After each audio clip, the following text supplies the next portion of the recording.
बांग्लादेश घुटनों पे आ चुका है। गौतम अडानी की कंपनी अडानी पावर ने बांग्लादेश को मुसीबत में डाल दिया है और गिड़गिड़ाने पर मजबूर कर दिया है। बात करेंगे एक कंगले देश की। पहले तो उसका नाम बांग्लादेश था, लेकिन जो है ना अगस्त के बाद से वो कंगलादेश बनता चला जा रहा है और वो टक्कर लेने की कोशिश कर रहा है दुनिया की सबसे बड़ी इमर्जिंग पावर इंडिया से। और मोहम्मद यूनुस की भी जो है इस वक्त जो है हवा बहुत ज्यादा टाइट हो चुकी है। लिहाजा अब अडानी पावर ने बांग्लादेश को वार्निंग दी है कि 7 नवंबर तक बिल की अदायगी करवाई जाए, वरना अडानी पावर बांग्लादेश की पावर सप्लाई कट कर देगा और आधे से ज्यादा बांग्लादेश जो है वो अंधेरों में डूब जाएगा। तरीके से रेडिकली इस्लामाइज हो रहा है बांग्लादेश।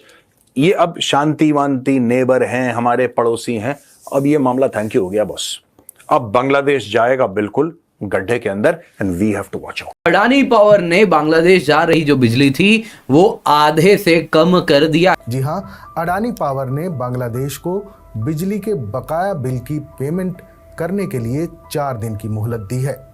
कंपनी ने पहले ही बांग्लादेश की बिजली सप्लाई को घटाकर आधा कर दिया है। टाइम इस वक्त वो इंडिया को कह रहे हैं कि आप प्लीज़ हमें डिस्टेबलाइज ना करें, आप हमें सपोर्ट करें स्टेबलाइज होने में। यही भुगते बंद कर देगा 7 तारीख को। नहीं है इनके पास पैसा, मैं दावे के साथ कह सकता हूँ $850 बिलियन इनके पास रिजर्व नहीं पड़े हुए भाई। जो अडानी है वो जी पावर सप्लाई कर रहे हैं झारखंड से बांग्लादेश को। जब से शेख हसीना वाजिद वहां से गई हैं तब से लेके अब तक जो है बांग्लादेश ने 1 रुपया भी भारत के बिजनेसमैन को वापस नहीं किया। लेकिन कहते हैं ना कि भारत जो है एक ऐसा देश है जो कि बहुत ज्यादा संस्कारी है, मेहमान नवाज है, रिश्तों को निभाता है। तो सरकार आज भी जो है भारत की वो बांग्लादेश को सपोर्ट कर रही है। लेकिन क्या अडानी सपोर्ट करेंगे? क्या 7 तारीख को जो कंगला देश है क्या ये तारीखी में बदल जाएगा? टेक्सटाइल इंडस्ट्री तो ऑलरेडी इनकी बंद हो चुकी है और 25 से 30% का बूस्ट मिला है जी इंडिया की इंडस्ट्री को। सर आप क्या कहेंगे? ये बांग्लादेश के ऊपर भारत की नवाजिशें एक तरफ और बांग्लादेश का भारत के ऊपर अटैक दूसरी जानिब। एज अ भारतीय, एज अ बड़े अच्छे आपके तज्ज़िये होते हैं, बड़ा अच्छा आप इन चीजों को समझते हैं, ऑडियंस को क्या कहेंगे? ये चल क्या रहा है कि भारत तो दया पे दया दिखा रहा है और यूनुस साजिश पे साजिश किए जा रहे हैं। शाला जी, आपके क्वेश्चन में से पहले एक बार इंडिया को थोड़ा साइड में कर देते हैं। ओके, निकाल लें, ठीक हो गया। बांग्लादेश के बारे में आप एक वर्ड यूज कर रहे हैं कंगलादेश। हाँ, आपको नहीं लगता किसी और देश के लिए भी हम ऐसा कुछ शब्द इस्तेमाल करते थे? हो सकता है वो इधर वाला ही हो। और उसके बाद आपको नहीं लगता बांग्लादेश के ऊपर हम डिस्कस करने जा रहे हैं कि बांग्लादेश हमारी एक कंपनी के पैसे नहीं दे पा रहा? बिल्कुल। ऐसे ही आप थोड़े दिन पहले तक या हो सकता है लगातार एक और देश के बारे में बात करते हो, आप लगातार खबरें सुनते हो कि वो देश भी लोगों के पैसे नहीं दे पा रहा। हाँ, आपको अभी थोड़े दिन बाद सुनाई देगा कि बांग्लादेश जो है उसको पैसे की जरूरत पड़ गई है, सारी इकोनॉमी ठप पड़ गई है, आईएमएफ के पास कटोरा लेके पहुंच गया है।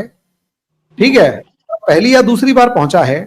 लेकिन आपको नहीं लगता ऐसे हम लगातार सुनते हैं कि आईएमएफ के पास एक और कंट्री है जो 25-26 बार कटोरा लेके पहुंचा हुआ है? वो रिकॉर्ड तो हमारा है, वो कोई नहीं तोड़ सकता। शर्म आनी बंद हो चुकी है उसे भी। हाँ, ठीक है, बांग्लादेश आपको नहीं लगता फिर उसी ट्रैक पे है? कुछ सेम बातें लग रही होंगी। सेम लग रहा है। अच्छा, इन दोनों के अंदर एक चीज कॉमन और है। क्या? इंडिया। इंडिया से नफरत। सैंडविच हो गया ना बीच में। ना इंडिया सैंडविच। हाँ। क्या हो गया? एक हाँ। को इस काख में दबा रखा है, दूसरे को इस काख में दबा रखा है। बताओ भाई क्या करेगा तू? सवाल तो यही है ना, वो शोर तो मचा रहे हैं भाई। देखो सीधी सी बात ये है, हाँ। आपका बहुत ताकतवर है तो सब, और आप उससे लड़ना भी चाहते हो तो कुछ टाइम के लिए तो उससे दोस्ती करो ना, उसके बराबर किसी मामले में तो पहुंचो, उसकी ताकत को आजमाओ। दोस्तों, बांग्लादेश को अडानी पावर्स झारखंड लिमिटेड ने जो डेडलाइन दिया था वो समाप्त हो चुका है। इसके साथ अडानी ने पहला कदम उठा भी लिया है। अगर आप देखें तो अडानी पावर ने बांग्लादेश जा रही जो बिजली थी वो आधे से कम कर दिया है। आप देख सकते हैं, बांग्लादेशी अखबार है डेली स्टार, उसका ये बिल्कुल आज का न्यूज है। इसके साथ अगर आप देखें तो बांग्लादेश और अडानी पावर के बीच में वार्तालाप चल रहे हैं और ये पूरे वार्तालाप का मुद्दा यही है कि तुम बकाया कैसे चुकाने वाले हो, क्योंकि आने वाले दिनों में हम ये बिजली जो आपके पास जा रही है, जो इस वक्त आधी है, ये भी बंद कर देंगे, यानी ये भी काटने वाले हैं। और ये गलत फहमी मत रखना, बिजली बंद हो जाएगी तो तुमको पैसे नहीं देने होंगे। उस केस में भी तुम्हारे ऊपर पीनल चार्जेस लगने वाले हैं, जिसके अंतर्गत आपको हमें पैसे तब भी देने होंगे। किसकी बात हो रही है यहाँ पे आपको जरा बताऊंगा। और दोस्तों ये इंटरनेशनल नॉर्म है, इसको कुछ कहते हैं पावर के टर्म्स में, क्या कहते हैं आपको बताऊंगा, और उसी का पालन होने वाला। दरअसल अडानी पावर ने $846 मिलियन यानी करीब 7200 करोड़ रुपए के बकाया बिजली बिल का भुगतान नहीं किए जाने पर बांग्लादेश के खिलाफ ये सख्त कदम उठाया है। बांग्लादेश सरकार को अल्टीमेटम देते हुए अडानी पावर की तरफ से कहा गया है कि अगर 7 नवंबर तक बकाया पैसे का भुगतान नहीं किया गया तो बिजली की सप्लाई पूरी तरह से बंद कर दी जाएगी। अगर ऐसा हुआ तो बांग्लादेश में बिजली का भारी संकट खड़ा हो जाएगा। कंपनी अपने पैसे के भुगतान के लिए कई बार बांग्लादेश की सरकार से बातचीत कर चुकी है, लेकिन इसका कोई स्थायी हल नहीं निकल पाया है। प्रॉब्लम को समझिए, पाकिस्तान और बांग्लादेश आज के दिन दोनों एक जगह पर खड़े हैं, बस फर्क इतना है पाकिस्तान जहां पर 1979 या 71 में खड़ा था या 47 में खड़ा था, बांग्लादेश आज वहां खड़ा है। और आज जो बांग्लादेश की हालत है उसके पीछे इंडिया जिम्मेदार नहीं है। इंडिया ने तो तब भी बहुत कोशिश करी है कि यार मान जाओ मान जाओ मान जाओ। इससे अच्छा एक बात बताइए, इससे ज्यादा बुरा और क्या, मतलब और ज्यादा क्या सैक्रिफाइस करें? हमने अपनी थाली में से अपने लोगों की रोटी छीनकर, रोजगार छीनकर, एम्प्लॉयमेंट छीनकर बांग्लादेश को दे दिया। भाई रेडीमेड गारमेंट के एक्सपोर्ट का हब इंडिया होता था। हमारे यहां 2 लाख से ज्यादा छोटी बड़ी फैक्ट्रीज थी रेडीमेड गारमेंट्स की। मेरे घर के पास गांधीनगर के अंदर वो फैक्ट्रियां थी। दिल्ली में एक जगह चांदनी चौक के सब्सिडियरी गांधीनगर, वहां पर 2 लाख के करीब छोटी बड़ी फैक्ट्रियां और दुकानें थी जिनके अंदर रेडीमेड गारमेंट्स बनते थे। इंडियन गवर्नमेंट ने उस रेडीमेड गारमेंट की पूरी उन 2 लाख फैक्ट्रियों के अंदर जो 10 से 12 लाख छोटे बड़े लेवल पर मजदूर काम करते थे, उन सबकी रोजी रोटी छीन कर बांग्लादेश को दे दी कि आप अपने लोगों को रोजगार दो, हम यहां जो लोग हैं इनको दूसरा काम देकर उनको खुश कर लेंगे। आप अपने लोगों के पास खाने पीने की कोशिश कर, आप अपने लोगों के लिए कुछ ना कुछ एम्प्लॉयमेंट दो, कुछ काम धंधा दो इनको। और शेख हसीना 2008 में आई थी और 2008 के बाद इंडिया की जो इकोनॉमी थी, वो जो खासकर रेडीमेड गारमेंट्स था, वो खत्म हो गया था। और बांग्लादेश से, हमारी कंट्री के अंदर रेडीमेड गारमेंट बांग्लादेश से आ रहे हैं। हमने कहा चलो कोई बात नहीं। और जब तक शेख हसीना थी वहां हमारी जो रेडीमेड गारमेंट्स की फैक्ट्रीज थी वो तो बंद पड़ी हुई थी, बहुत धीरे चल रही थी। ठीक आप अंदाजा लगाइए, इस रेडीमेड गारमेंट्स के काम से रिलेटेड काम करने वाला मेरा एक ब्रदर इन लॉ भी था जिसका काम बंद हो गया।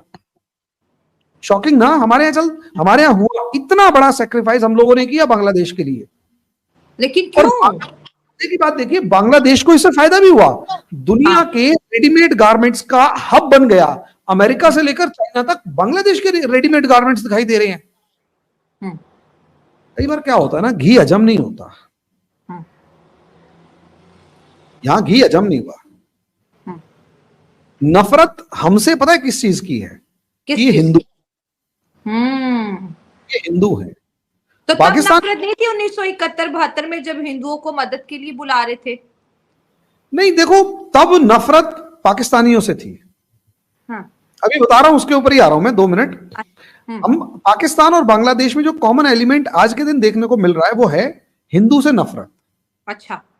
तभी आप देखेंगे पाकिस्तान में भी जब मर्जी देखेंगे तो हिंदूज के अगेंस्ट जब मर्जी वायलेंस हो जाता है और गवर्नमेंट भी नहीं रोकती।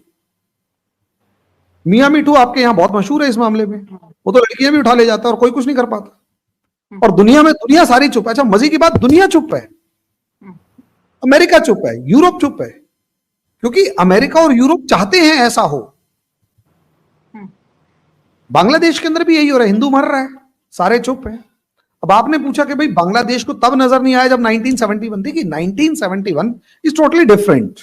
ये कि अडानी ग्रुप एक ग्रुप है, उसके 70% जो है वो बिजली दे रहा है बांग्लादेश को, इंडियन नहीं दे रहे, मतलब इंडिया की कंट्री नहीं दे रहा, सिंगल पर्सन एक इंडिया का बिजनेसमैन उनको दे रहा है। यहाँ पे थोड़ा सा मेहर भाई आपकी इन्फॉर्मेशन में इजाफा करना चाहूंगी, इंडिया के भी कई ऐसे सरकारी इदारे हैं जो बांग्लादेश को हेल्प आउट कर रहे हैं, वहां से भी बिजली आती है। यानी कि 60% जो है वो अडानी दे रहा है, मैं ये कहना चाह रहा हूँ, वो दे रहे हैं 60% अडानी दे रहा है, 20% नेपाल दे रहा है, लेकिन वो इंडिया के ही रास्ते दे रहा है, क्योंकि नरेंद्र मोदी ने वहाँ प्लांट लगा दिया था जब नेपाल को ज़रूरत थी। क्योंकि नरेंद्र मोदी की मैंने बात देखी है, वो जिस भी अपने पड़ोसी मुल्क को ज़रूरत होती किसी चीज़ों की, वो फाइनली ये नहीं कि भी आप ये हेल्प, वो टोटली उनको लगा के दे देते हैं। वो नेपाल के पास बिजली स्टॉक नहीं हो पा रही थी, उन्होंने कहा हमें नहीं चाहिए इंडिया ने, उन्होंने कहा बांग्लादेश को दे दो। अब अडानी के अलावा नेपाल भी सोच रहा है कि भाई उनके 850 बिलियन डॉलर नहीं दे रहा तो शायद हमारे पैसे भी ना खा जाए। इस रिएक्शन का बिल्कुल बांग्लादेशी अवाम को भी बाखूबी पता था, लेकिन कुछ उनके अंदर कुछ इस तरह के हैं लोग जो इनकलाब के नाम पे पूरा बेड़ा गर्क कर दिया उन्होंने अपने मुल्क का। एक इकॉनमी, टके की कीमत 3 रुपए थी हमारे पाकिस्तान रुपीस में, अब टका टके का भी नहीं रहा, टका रुल गया है। इंडस्ट्री 50%, ये मैं एवं नहीं कह रहा कि 50%, मैं पूरा एक फिगर के साथ बता रहा हूँ कि 50% बांग्लादेश की इंडस्ट्री बंद पड़ी है भाई। अगर अडानी ने 7 नवंबर को अगर उसने पावर प्लांट बंद कर दिया तो 60% पूरे का पूरा बांग्लादेश, और हाँ अडानी की जो बिजली है वो भी इनके सारी जो जा रही वो इंडस्ट्रियल एरिया में जा रही है, ज्यादा यूज भी इंडस्ट्रियल एरिया में। सर आपको पता है पहले उन्होंने 31 अक्टूबर की डेट दी थी कि भाई आप 31 अक्टूबर तक अपने जो बिल हैं वो जमा करवाएं, फिर उन्होंने 7 दिन का मार्जिन और दे दिया है, और अगर इन्होंने अब बिल ना जमा करवाया तो बांग्लादेश के कई शहर जो हैं वो अंधेरे में डूब जाएंगे। और इंडस्ट्रीज का अगर आप बात करें तो आपको पता है इंडिया की जो है वो 80% इंडस्ट्री ऑलरेडी बांग्लादेश के अंदर काम कर रही थी। जो उन्होंने शेख हसीना वाजिद का तख्ता पलटने बाद इन्होंने आपको पता है कितना काम बंद कर दिया, हिंदू कम्युनिटी के साथ क्या किया, इंडिया को बोला कि भाई आप अपनी इंडस्ट्री बंद कर दें, आप इंडिया वापस चले जाएं, हमें आपके साथ काम ही नहीं करना। देखिए मैंने पहले भी आपको बताया कि मैंने पहले बांग्लादेश को ये मशवरा दिया था एक वीडियो में। अच्छा। मैंने कहा बहादुरी बेवकूफ़ी में ज़मीन आसमान का फ़र्क है। आप बहादुरी दिखाओ, अपने मुल्क के अंदर इनकलाब लाना, मुल्क में लाओ। आप दूसरी कंट्रीज़ को क्यों हिट कर रहे हो भाई? इनकलाब अपने मुल्क में लेके आना, अपने पूरी दुनिया में थोड़ी लेके आना, आप ठेकेदार लगे पूरी दुनिया के।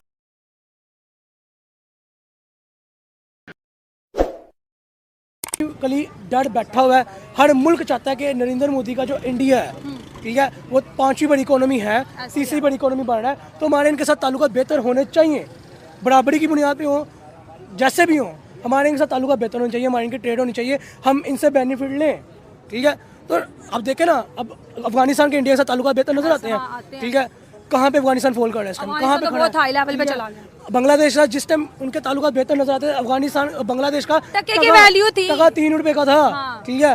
तो आप देखें जो इंडिया के साथ अपने ताल्लुकात बेहतर कर रहा है वो इकोनॉमिकली बूस्ट होता नजर आ रहा है, ठीक है। और इसमें सबसे बड़ी बात यहाँ पे ये आती है कि नरेंद्र मोदी एक इंतहाई सादा पर्सनैलिटी, जिनका मैं बहुत बड़ा इस पॉइंट में फैन हूँ कि लाइक वो अपने आप में ईगो नहीं, गरूर नहीं, वो सिंपल सी एक बात करते हैं कि भाई हम अपने हमसाये के साथ दोस्ती करना चाहते हैं, हम दोस्ती के हाथ बढ़ाते हैं। Even Pakistan India tussle, Pakistan India tussle, Pakistan के साथ उन्होंने कई दफ़ा दोस्ती के हाथ बढ़ाए हैं, लेकिन पाकिस्तानियों के लिए जब दोस्ती का हाथ बढ़ाया था तब इन्होंने वो दोस्ती का हाथ नहीं थामा। तो आपको नहीं लगता कि यही वजह तो नहीं है कि जिस तरह से इंडिया पावर में आ रहा है और जितनी भी इस्लामिक कंट्रीज हैं वो इंडिया के साथ फ्रेंडशिप कर